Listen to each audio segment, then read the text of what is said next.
Mala's gardening হ্যাভেনে আপনাদের সকলকে অনেক অনেক স্বাগত। আশা করি আপনারা সবাই অনেক ভালো আছেন। আমিও অনেক ভালো আছি, সাথে বাগানের নিত্য কাজে ব্যস্ত আছি। বন্ধুরা, অনেক সময় চাইলেও আমরা কিছু কিছু গাছ লাগিয়েও বাঁচাতে পারি না, আবার অনেক সময় না চাইতেও কিন্তু খুব সুন্দর সুন্দর গাছ বাগানে তৈরি হয়। তো আজকে এই কথাটা কেন বলছি, আজকে ভিডিওতে দেখতে থাকলেই আপনারা জানতে পারবেন। তো সবার আগে বাগানের কিছু আপডেট দিয়ে আজকের ভিডিওটা শুরু করা যাক। তো এইখানে দেখুন, এই যে লম্বা বেডটা রয়েছে তার পাশ দিয়ে বেশ কিছু গাছ লাগিয়েছিলাম। তো সেই সমস্ত গাছগুলো তো ভালোভাবে গ্রোথ করছে, কিন্তু পিছনের বেডটার মধ্যে প্রচুর পরিমাণে আগাছা হয়ে গেছে। তো ওই আগাছাগুলোকে আজকে সম্পূর্ণ পরিষ্কার করে নেব। আর কালকের ভিডিওতে যে দানাগুলো আমি লাগাবো বলে নিয়ে এসেছিলাম, আর লাগানো হয়নি ওগুলোকে, তো সেগুলোকেও আজকেই লাগাবো।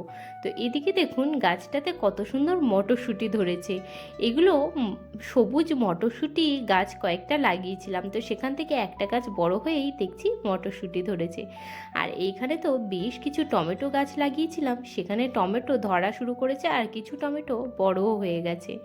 আর এই যে লম্বা বেডটা দেখতে পাচ্ছেন, এর মধ্যে অনেক ধরনের গাছই দেখছি হয়েছে। তার মধ্যে রয়েছে লাল নোটে শাক, সর্ষে শাক, আর ভিতরে দেখুন প্রচুর আগাছা তৈরি হয়েছে। আর এর মধ্যে বেশ কিছুটা ছেঁচি শাকও হয়েছে, আর কয়েকটা কলমি শাকেরও ডগা বেরোচ্ছে। আর এদিকে দেখতে পাচ্ছেন কুমড়ো শাক রয়েছে, আর পিছনের দিকে শিমের গাছ। শিম হবে কি না বলতে পারছি না, তবে শিমের গাছ হয়েছে। তো গাছ যখন হয়েছে তো এখন আর তো গাছ নষ্ট করে লাভ নেই, তো ওপরের দিকে বাওয়াবো এই দড়িটার মধ্যে, তারপরে দেখি যদি হয়। আর একটা লাউ গাছ কত সুন্দর গ্রোথ হয়েছে দেখুন। আজকে আর এখান থেকে হারভেস্ট করব না, কালকে এখান থেকে দুটো ডগা হারভেস্ট করে নেব। লাউয়ের থেকেও কিন্তু আমার কাছে লাউ শাকটা খেতে খুবই ভালো লাগে। আর এখানে দেখুন একটা ছোট্ট পটল গাছ হয়েছে। পটল ধরবে কিনা সেটা আমি জানি না, তবে গাছটা যখন হয়েছে তো একেও ভাবছি বাড়াবো। আর জমিটার মধ্যে থেকে আগাছা যতক্ষণ পরিষ্কার করব, তার আগে দেখুন এই যে সাইড দিয়ে যে সমস্ত গাছগুলো রয়েছে, এই গাছগুলোর জন্য এই জমিটা থেকে আগাছা পরিষ্কার করা কিন্তু ভীষণ সমস্যা হয়ে যাবে। তো তার জন্য এই সাইডে যে কটা বেড আছে সমস্ত বেডকেই আমি এক সাইডে করে দেব, দিলে তাহলে এরপরে আমি এখান থেকে আগাছাগুলো পরিষ্কার করতে সুবিধা হবে। কিছুদিন আগেই এই বেডের মাটিটাকে রেডি করেছিলাম, আর তখন বেশ খানিকটা খড় এই মাটির মধ্যে মিশিয়েছি। তো সেই খড় মেশানোর জন্য এর মধ্যে থেকে এত পরিমাণে ঘাস হয়েছে, নাকি মাটি আলগা হয়ে যাওয়ার পরিমাণে এত ঘাস হয়েছে সেটা আমি বুঝতে পারছি না। কিন্তু আমি দেখেছি মাটির মধ্যে ঘাস মানে খড় অনেক পরিমাণে যদি মেশানো হয়, তাহলে এই ফ্ল্যাট বেডে প্রচুর পরিমাণে ঘাস জন্মায়। তো এই ঘাসগুলোকে দুবার করে যদি আমি তুলে তুলে ফেলে দিই, তারপরে আর কিন্তু এই সমস্যাটা অত বেশি থাকবে না। আর যেহেতু বেডটা অনেকখানি বড়, সেহেতু এখানে কাজও কিন্তু বেশ খানিকটা জমে। আর একবার যদি আগাছা হওয়া শুরু করে, তখন কিন্তু এদেরকে পরিষ্কার করা একটা খুবই বড় কাজ হয়ে গিয়ে দাঁড়ায়। আর এই আগাছা পরিষ্কার করতে আজকে তো মেলা টাইম লেগে যাবে, আর তবুও এইগুলোকে যদি আমি সরিয়ে দিই তাহলে হয়তো কিছুটা কাজ সহজ হয়ে যাবে। আর এই যে টমেটো গাছগুলো যেগুলো শীতে লাগিয়েছিলাম, এই গাছগুলো প্রায় এখন শেষের মুখে। এই মাটিগুলোকে আবার রেডি করে নিতে হবে, আর গাছগুলোকে তুলে দেব, দিয়ে তারপরে আবার মাটি রেডি করে অন্য গাছ লাগাবো। তো দেখুন বেশ কিছু গাছ আমি এই সাইড দিয়ে সরিয়ে দিয়েছি। আর এবার চলুন আপনাদেরকে দেখিয়ে দিই যে কিভাবে গাছ একটা তৈরি হয়েছে। তো এদিকে দেখুন এই যে টমেটো গাছটা নুয়ে পড়েছে, এর মধ্যে কত বড় একটা টমেটো ধরেছে। আর এই যে টমেটো গাছটা বস্তার মধ্যে লাগিয়েছিলাম, মানে 5 কেজির চালের প্যাকেটে, তার মধ্যেই এই টমেটো গাছটাকে সাপোর্ট দেওয়ার জন্য একটা টেকুমা ফুল গাছের ডাল নিয়ে এসে আমি লাগিয়ে দিয়েছিলাম। আসলে এবছর টেকুমা ফুল গাছটা ভালোভাবে ছাঁটাই করে রিপোর্টিং করেছিলাম। তো ওই ডালগুলো যেহেতু বেশ সোজা সোজা আর বড় বড় ছিল, সেহেতু ওই ডালগুলো দিয়ে সাপোর্ট দিয়েছিলাম। এই হলো ওই টেকুমা গাছটা। ডালপালা ছাড়বার পরে দেখুন কত সুন্দর গ্রোথ হয়েছে, আর নতুন ফুলও চলে এসেছে। তো সেখান থেকেই দেখুন এই ডালটা বেঁচে গিয়ে দুটো দেখি পাতাও বার হওয়া শুরু করেছে। তো এই গাছটা বাড়লে আমার বাগানে টেকুমা ফুলের দুটো গাছ হয়ে যাবে। যদিও টেকুমা ফুলটা কিন্তু আমার কাছে খুবই ভালো লাগে, আর একদম হলুদ রঙের ফুল ফোটে, দেখতে কিন্তু ভারী সুন্দর। তো আপনারাও কিন্তু বাগানে একটা হলুদ রঙের ফুল যদি চান তাহলে কিন্তু টেকুমা গাছটাকে লাগাতে পারেন। খুবই সহজ এর পরিচর্যা। তো দেখুন সমস্ত গাছগুলোকে আমি তো সরিয়ে দিয়েছি, এখন এখান থেকে আগাছা পরিষ্কার করবার পালা। আর দেখুন একটা একটা করে সমস্ত আগাছাগুলোকে তুলে ফেলছি। এগুলো হচ্ছে এক প্রকারের ঘাস। এবার খড়গুলো মাটির মধ্যে মেশানোর জন্য এই ঘাসগুলো হয়েছে কিনা বলতে পারবো না, কিন্তু আমি এর আগেও দেখেছি খড় দিয়ে যখনই এই বেডের মধ্যে মাটি রেডি করি তখনই এই পরিমাণে ঘাস তৈরি হয়। কিন্তু একই খড় যখন টবের মাটিতে বা গ্রো ব্যাগের মাটির মধ্যে মিশাই তখন কিন্তু এই ধরনের সমস্যা হয় না। তো এটা কি সমস্যা আমি তো ঠিক বুঝে উঠতে পারলাম না, যেগুলো মানে ফ্ল্যাট বেডে দেওয়ার কারণে এটা হচ্ছে নাকি অন্য কোনো কারণে।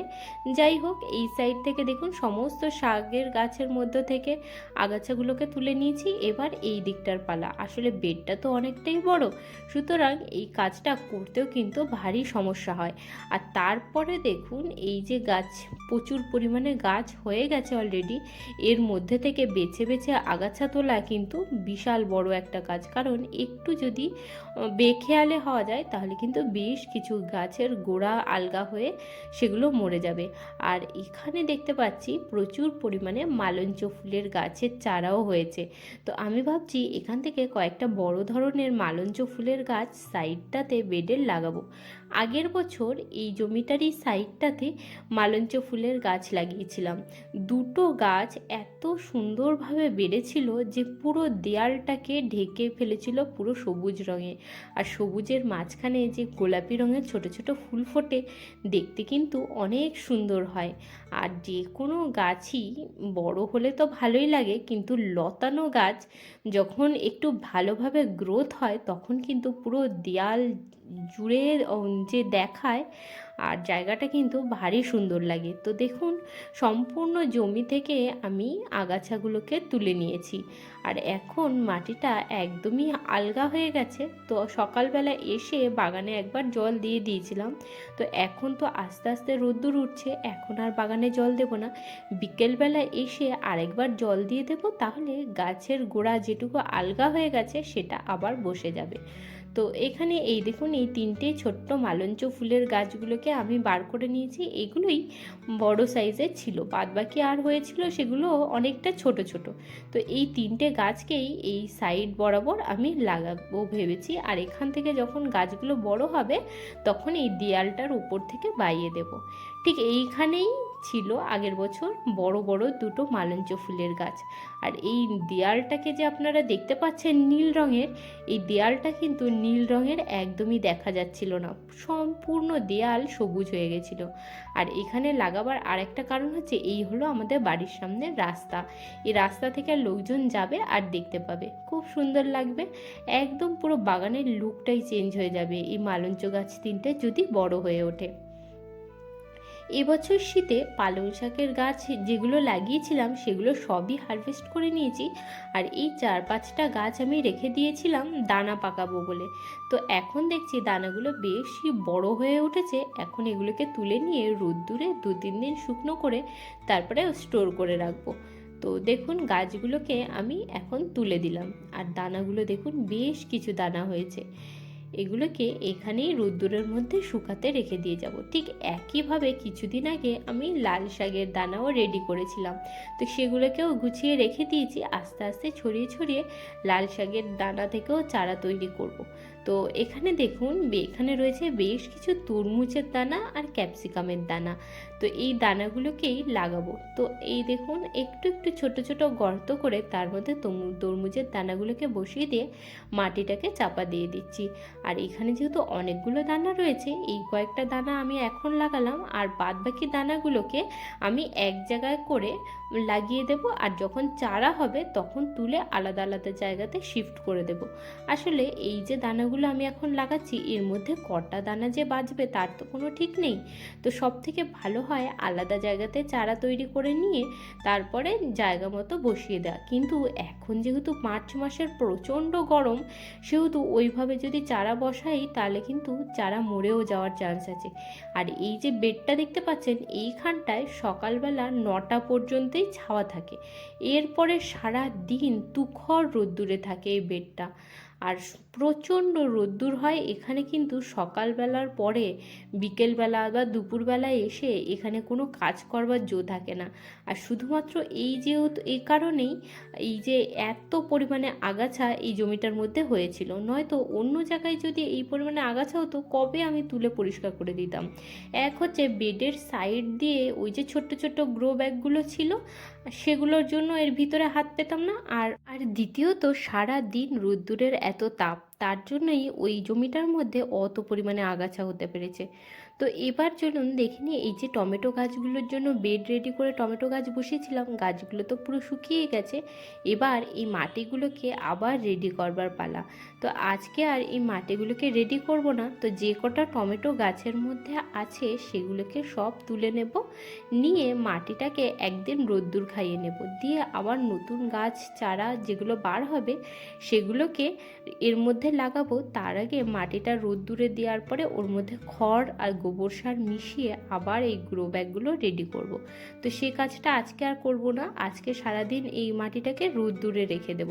আর চলুন দেখব যে মাটিটার মধ্যে কতখানি কম্পোস্ট তৈরি হয়েছে, কারণ অনেক পরিমাণে সবজির খোসা দিয়েছিলাম এগুলো বেডগুলো তৈরি করবার সময়। কারণ শীতকালে এই বেডগুলো যখন তৈরি করেছিলাম তখন কিন্তু প্রচুর সবজির খোসা ছিল।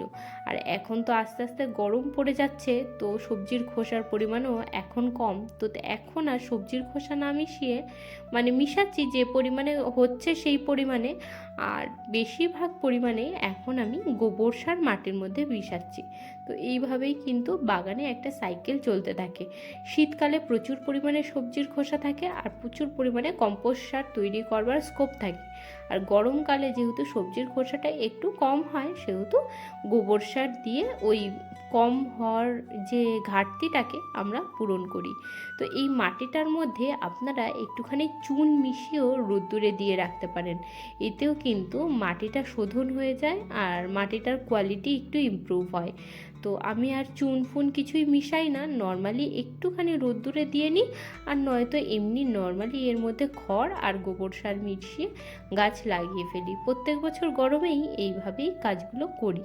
তো এই যে দেখুন, প্রত্যেকটা গ্রো ব্যাগের মধ্যে থেকে টমেটো গাছগুলোকে বার করে নিচ্ছি। আর মাটিটা দেখুন কত সুন্দর ঝুরঝুরে, একদম কালো। আর প্রত্যেকটা মাটির মধ্যেই যে পরিমাণে সবজির খোসা বা ওয়েস্ট দিয়েছিলাম সেগুলো এখন আর কিছুই নেই। আর এই গাছগুলো লাগিয়েছিলাম প্রায় 3 মাস হতে যাচ্ছে, তো 3 মাস সময়ের মধ্যেই এর মধ্যে কিন্তু কোনো কিছুই এখন আর দেখা যাচ্ছে না, সমস্ত কিছু মিশে একদম সুন্দর একটা কম্পোস্ট তৈরি হয়ে গেছে। আর মাটিটাও খুব সুন্দর তৈরি হয়েছে। এর মধ্যে যে কোনো গাছ লাগাবেন কিন্তু খুবই সুন্দর গ্রোথ হবে। আপনারা এর মধ্যে ফলের গাছও লাগাতে পারেন, ফুলের গাছও লাগাতে পারেন, তারপরে আবার সবজির গাছও লাগাতে পারেন। দেখুন মাটিগুলোকে আপনাদেরকে একবার ভালো করে কাছ থেকে দেখিয়ে দিচ্ছি। কিছু পরিমাণে প্লাস্টিকও ছিল এই মাটির মধ্যে, আসলে হাবিজাবি যেগুলো মিশিয়েছিলাম তার মধ্যে কিছু প্লাস্টিকও চলে গেছিলো। তো প্লাস্টিক তো আর ডিকম্পোজ হয় না, ওগুলোকে আমি আলাদা করে রেখে দিয়েছি। আর এই দেখুন মাটিটা কত সুন্দর ঝুরঝুরে মাটি। এই দেখুন, নর্মালি যে মাটিতে প্রথম প্রথম আমি গাছ লাগাতাম তার মধ্যে কিন্তু এত পরিমাণে এত ঝুরঝুরে থাকতো না। ওই মাটিগুলো একটু দলা হওয়ার টেন্ডেন্সি, অর্থাৎ সিল্কি মাটি বা ওটাকে বলা হয় এঁটেল মাটি। তো এঁটেল মাটিকেও কিন্তু আপনারা এইভাবে খড়, কোকোপিট, গোবর সার আর সবজির খোসা মিশিয়ে এরকম ঝুরঝুরে সুন্দর মাটিতে রূপান্তরিত করে নিতে পারেন। তো দেখুন এই মাটিটাকে সুন্দর করে যে কটা ছোটো মোটো দলা আছে ভেঙে নিয়েছি, নিয়ে এইভাবে রোদ্দুরের মধ্যে শুকোতে দিয়ে দেব। তারপরে এই মাটিটাকে আবার রেডি করে নেব নতুন গাছ লাগাবার জন্য। বেশ কিছু সূর্যমুখী ফুলের দানা লাগিয়েছিলাম, তো সেখান থেকে চারা হচ্ছে, তো সেই চারাগুলোকেই লাগাবো। তো মাটিটা আগে রেডি করব তারপরে। তো মাটি তৈরির ভিডিওটা আপনারা কালকের ভিডিওতে দেখতে পাবেন। তো এই দেখুন মাটিগুলোকে সুন্দর করে ছড়িয়ে দিচ্ছি যাতে ভালোভাবে রোদ্দুর পায়। আর ছাদের এই অংশটাতে না সকালবেলায় একটু বেশি রোদ্দুর থাকে, এরপরে যে বেলা হয়ে যাবে এই জায়গাটা পুরোই ছাওয়া থাকে, তবুও এই গরমে ভালোভাবেই শুকিয়ে যাবে। আর এর মধ্যে যে পরিমাণে খারাপ ব্যাকটেরিয়া বা কিছু খারাপ যদি থাকে সেগুলো কিন্তু রোদ্দুরে পুড়ে নষ্ট হয়ে যাবে।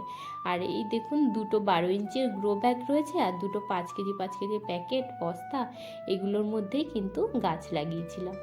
আর এই দেখুন এই গাছগুলোর মধ্যেই একটা ছোট্ট পিটুনিয়া ফুল গাছ হয়েছিল, আর গাছটাতে ফুলও ধরেছিল, কিন্তু গাছটাকে তুলে দিতে হলো। আর এই গাছটাকে ফেলে না দিয়ে এই ক্যালাঞ্চো ফুল গাছের সাইডটাতে বসিয়ে দিয়েছি। আর গাছটার ফুলটার রঙটাও হয়েছে কিন্তু দারুণ সুন্দর, খুব ভালো লাগছে দেখতে। তো আজকের ভিডিওটা আমি এখানেই শেষ করছি, আপনাদের সাথে দেখা হচ্ছে আবার পরের ভিডিওতে। আপনারা সবাই ভালো থাকবেন, সুস্থ থাকবেন। আর ভিডিওটি যদি ভালো লাগে তবে চ্যানেলটিকে সাবস্ক্রাইব করে পাশে থাকবেন। আর কোনো কিছু যদি গার্ডেনিং রিলেটেড কোশ্চেন থাকে আমাকে কমেন্টে অবশ্যই জানাবেন। আপনারা সবাই ভালো থাকবেন। টাটা বন্ধুরা।